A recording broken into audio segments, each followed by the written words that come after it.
ప్రభు యొక్క ఘనమైన నామాన్ని బట్టి ప్రతి ఒక్కరికి వందనాలు చెల్లిస్తూ ఉన్నాను.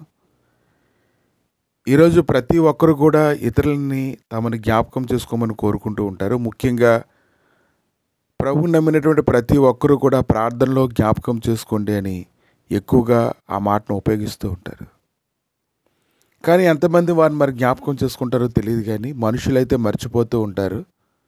తప్పకుండా జ్ఞాపకం చేసుకుంటాం అని చెప్తూ ఉంటారు. ఇంకా మర్చిపోతేనే కదా అని మాట్లాడుతూ ఉంటారు. కానీ ఈరోజు మన సొంత విషయాల్లో మనం ఎలాగైతే జ్ఞాపకం చేసుకుంటామో, అలాగే ఇతరుల పరిస్థితులన్నింటిలోనూ కూడా మనం అలా జ్ఞాపకం చేసుకొని వారు అడిగిన దాని కొరకు మనం పరిగెత్తితే అది మనకు ఎంతో మంచిది.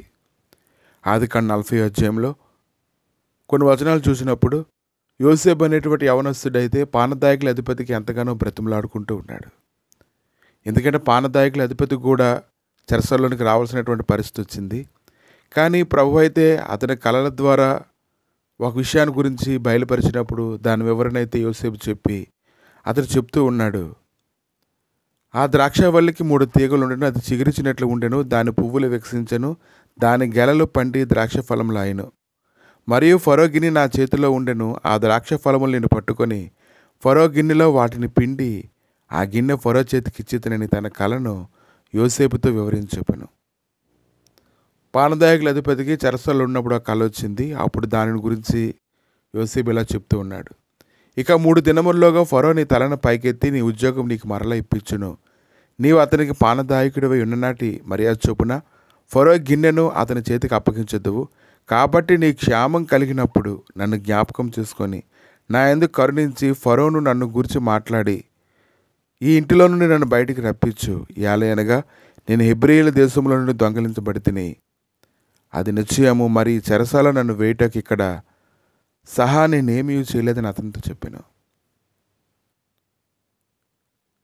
ఖచ్చితంగా పానదాయకుల అధిపతి యోసేపుతో చెప్పే ఉంటాడు, నేను మరి ఎలా మర్చిపోతాను, నువ్వు నాకు ఇంత సంతోషకరమైన వార్త నువ్వు చెప్పావు, నా కళను వివరించావు, కాబట్టి ఖచ్చితంగా నేను నీకు చేస్తానని అతను చెప్పి ఉండొచ్చు. కానీ చివరికి ఏం జరిగింది ఏంటంటే, 3వ దినమందు జరిగినది ఏమనగా ఆ దినము ఫరో జన్మదినము కనుక అతడు తన సేవకులందరికీ విందు చేయించి వారి నడుమ పానదాయకుల అధిపతి తన తలను భక్ష్యకారుల అధిపతి తలను పైకెత్తి పానదాయకుల అధిపతి ఉద్యోగం మరలా తనకి ఇచ్చాను కనుక అతడు ఫరో చేతికి గిన్నెనిచ్చాను. మరియు యోసేపు వారికి తెలిపిన భావం చొప్పున భక్ష్యకారుల అధిపతిని వేలాడదీయించాను. అయితే పానదాయకుల అధిపతి యోసేపును జ్ఞాపకం చేసుకొనక అతను మర్చిపోయాను. ప్రభు అయితే ఈరోజు నేను మర్చిపోలేదు. ఈరోజు మనుషులు మర్చిపోయినట్లుగా కాదు, ప్రభు నేనైతే జ్ఞాపకం చేసుకుంటూ ఉన్నారు. అన్ని విషయాల్లో కూడా జ్ఞాపకం చేసుకుంటూ ఉన్నారు. తగిన కాలంలో ఆ కార్యం జరిగించడానికి అన్ని కోణాల నుంచి ఆయన ఆలోచన కలిగి ఉన్నారు. కనుక నువ్వు ప్రార్థన చేస్తున్నప్పుడే, నువ్వు కన్నీరు కారుస్తున్నప్పుడే నీ కన్నీటిని అంతటిని ఆయన చూస్తూ ఉన్నాడు.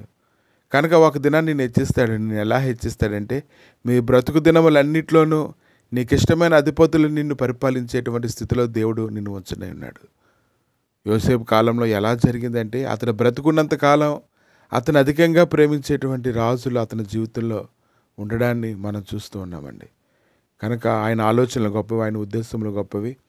కనుక ఎవరి మధ్యలో దేవుడు మనల్ని హెచ్చించాలో, ఎవరి మధ్యలో ఉన్నప్పుడు మనల్ని మరుగు చేయాలో, ఎప్పుడు ఎక్కడ ఏ కార్యం చేయాలో ఆయనకు బాగా తెలుసు. కనుక మనుషులు మర్చిపోయినట్టుగా కాదు, కానీ ఏదైనా ప్రభు అయితే నేను జ్ఞాపకం చేసుకుంటూ ఉన్నారు. కాబట్టి మర్చిపోలేదు, నువ్వు దిగులు పడవద్దు. ప్రభువా మీ దయగలిగిన హస్తాలకు అప్పగించుకుంటుండగా నీ మార్గములలో తండ్రి వెతికి ప్రభువా నీ సన్నిధిని పొందుకోవడానికి కృప దయచేయండి తండ్రి. ఎవరైతే కన్నీటితో విత్తుతారో ప్రభువా, వారి సంతోషగానంతో పనులు ఎలాగైతే మోసుకొని వెళ్తారో తండ్రి, నీవే జ్ఞాపకం చేసుకొని అన్ని విషయంలో బలపరచమని, ఈ దినమంతటికి, ఈ వారం అంతటికి, ఈ నెల అంతటికి నీ గొప్ప కృప సమాధానం మాకు అనుగ్రహించిన ఆయన మీరే నడిపించి బలపరచమని, మీ చేతులు ఎత్తు పట్టుకొనమని యేసుక్రీస్తు నామములు అడిగి వేడుకుంటున్నాము తండ్రి. ఆమేన్.